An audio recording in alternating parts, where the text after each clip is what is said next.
कि बेटे के मौत के बाद अतीक बौखलाए थे, वो शांत हो गया था। अतीक ने खुली धमकी दी, क्या सोचा था अतीक जिंदगी भर जेल में रही हैं। अतीक जौने दिन आए ना, अतीक वही दिन मार के ढेर न कर दी तो नाम अतीक अहमद नहीं, मूछे नहीं, हम कुत्ता के बर्तन में खाना खा। अब मैंने इसके बीच में बीप निकाल दिया है सारा।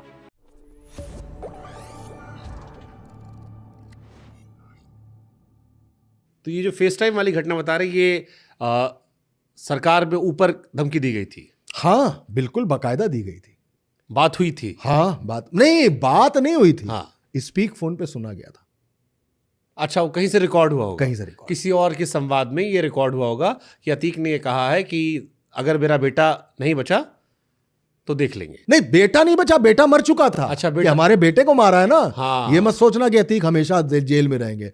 अतीक आएंगे, सरकारें भी बदलेंगी, लोग भी बदलेंगे। हाँ, ये तो और अतीक तब आके देखेंगे। मैं विजुलाइज कर सकता हूँ जैसे आप बता रहे हो मुझे आवाज में। हाँ, क्या सोचा था अतीक जिंदगी भर जेल में रही हैं।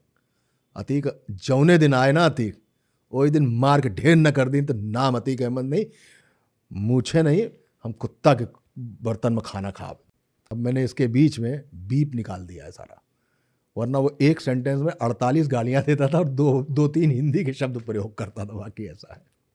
अतीक को मारने का प्लान कब बना, कब डिसाइड हुआ कि इसको यहाँ भी खत्म? क्योंकि ये धमकी वाली बात आ रही थी कि बेटे के मौत के बाद अतीक बौखलाए थे, वो शांत हो गया था। उमेश पाल की हत्या के बाद तय हो गया था कि अतीक को भी मार देंगे।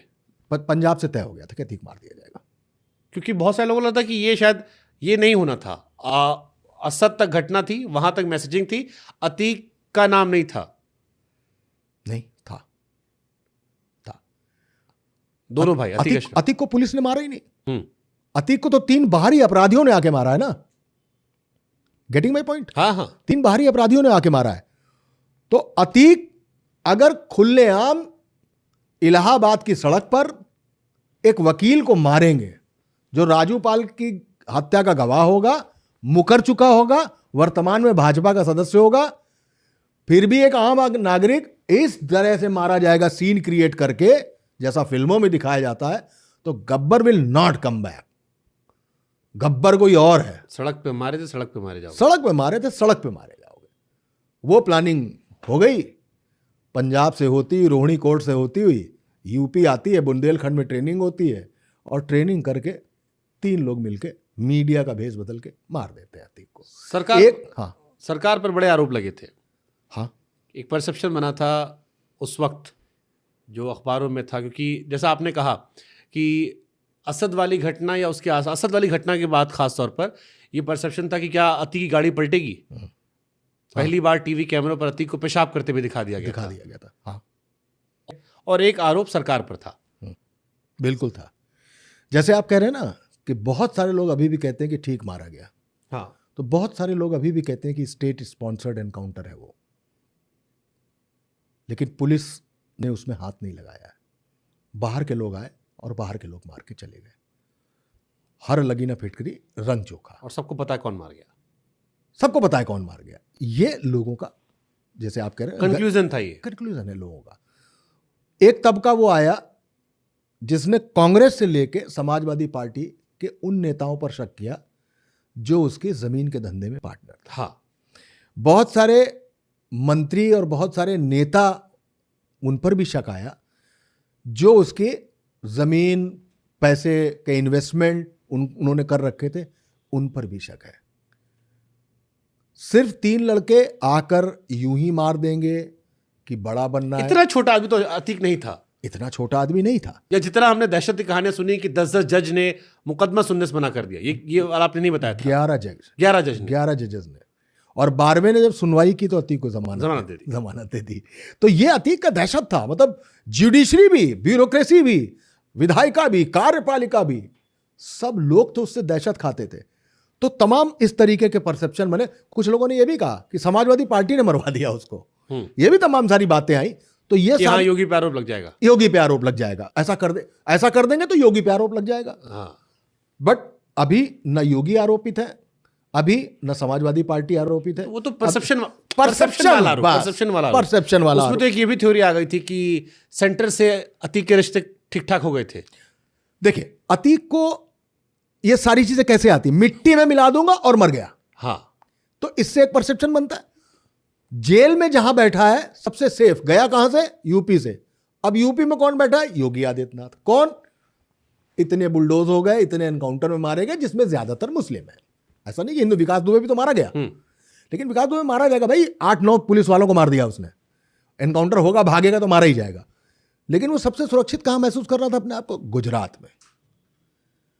जब जब चुनाव होते थे, अतीक जैसे राम रहीम अपनी फरलो लेके आ जाते हैं, वैसे अतीक भी बेल लेके आ जाता था, इलाहाबाद के आसपास घूमने लगता था, कानपुर से चुनाव लड़ने चला गया था अभी। और मैंने तारीफ थोड़े सॉफ्ट टोन भी देखी थी उनकी मैंने। ठीक, तो वो वहां जाते हैं, अतीक निकलता था, बेल मिलती थी उसको, जाता था वो वहां पे, तो उसको सुरक्षित वहां जो महसूस होता था।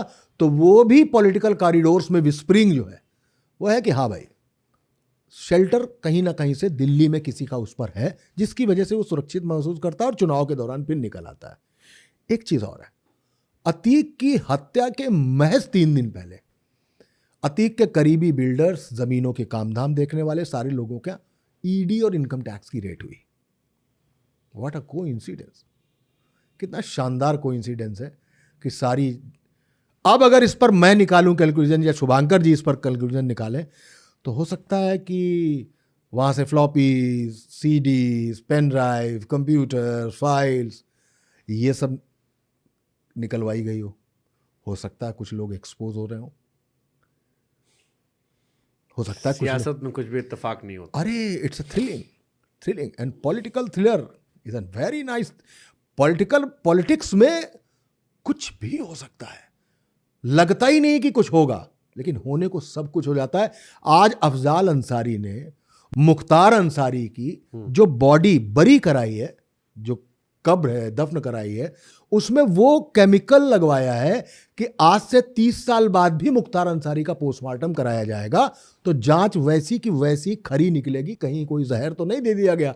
तो एक परसेप्शन मार्केट में ये भी तो है कि मुख्तार अंसारी को स्लो पॉइजनिंग की गई, धीमे धीमे करके उसको मारा गया, उसके ऑडियो रिकॉर्डिंग आती है कि भैया हम बीमार होते चले जा रहे हैं, अब हम खड़े नहीं हो पाएंगे। थ्योरी है, पर डॉक्टरी की रिपोर्ट देखेंगे तो मुख्तार अंसारी तो हार्ट अटैक से मरा है। तो फिर अफजाल अंसारी ने क्यों केमिकलाइज कराया उस बॉडी को, क्यों 25 साल 30 साल वो इंतजार करना चाहता, क्या करना चाहता है? तो इनके यहाँ चिराग जलाने वाला कोई नहीं है। कुछ रिट हैं, कुछ जांचें चल रही हैं, कल को कोई चीज बाहर निकल के आती है तो हो सकता है, जैसे सीबीआई ने प्रूव कर दिया था कि डॉक्टर सचान जो नरचम कैंट में जिन्होंने 12 जगह से आर्टरी काटी, फिर 4 फुट की बेल्ट से कमोड में बैठ के फांसी लगा ली, मतलब 12 जगह से ये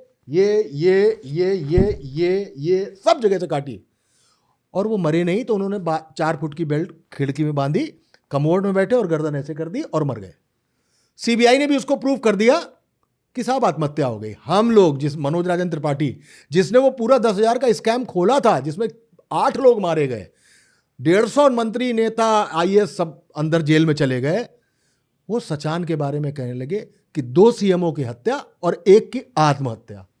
अब उसकी बीवी ने फिर रिट कर दी है कि हम सीबीआई की रिपोर्ट को चैलेंज करते हैं। अब फिर आने लगा डॉक्टर सचान की हत्या।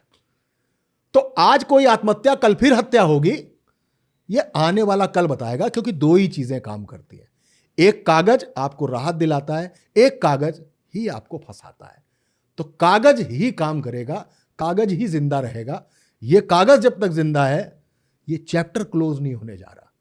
मैंने इस किताब में एक चीज बता दूं बस, मैंने इस किताब में एक एंकर छोड़ा हुआ है, एक आर्क छोड़ा हुआ है कि गुड्डू मुस्लिम कहां है? बांग्लादेश। सर वो बांग्लादेश में ही निकला ना। ये किताब तो बहुत पहले आ गई है, अक्टूबर में आ गई थी, नवंबर में।